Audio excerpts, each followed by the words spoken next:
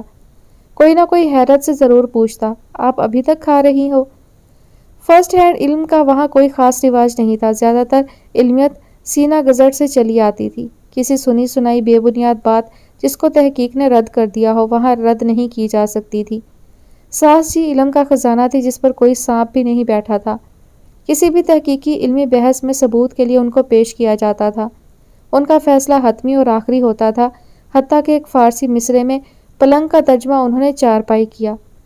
اگر تجھ میں ہمت ہے تو چارپائی جتنی چھلانگ لگا، وہ ترجمہ وہیں مستند ہو گیا۔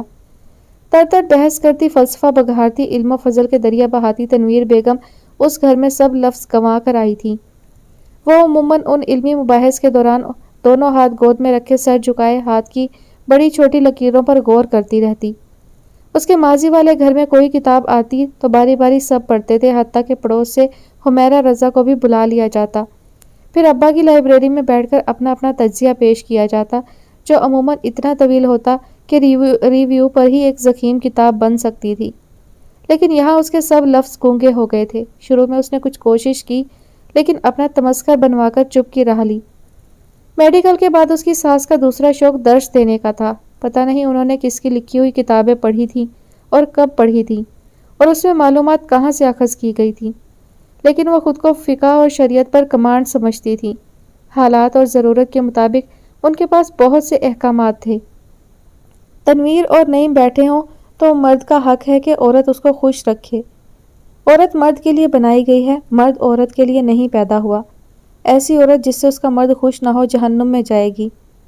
یہاں تک کہا گیا ہے کہ اگر عورت نے روزہ رکھا ہوا ہو تو روزے کے باوجود ہانڈی میں نمک چکھے تاکہ اس کا شوہر خوش ہو کر کھا سکے۔ اوپر نیچے تک اس کے پورے وجود میں سردی کی لہر یخ کرتی گزر گئی۔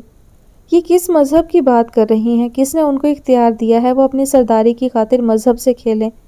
اور عورت کو بھی جواباً کوئی حق دیا گیا ہے؟ مرد کے بخشے نہ جانے پر بھی ہے کچھ ان کی پٹاری میں۔ یہ سب انہوں نے بحق اپنی ذات ضبط کر رکھا تھا۔ ہاں، البتہ کبھی ان کا سامنا اپنے شوہر سے ہوتا تو درس ماں کی عظمت اور پاؤں تلے جنت پر نکل جاتا۔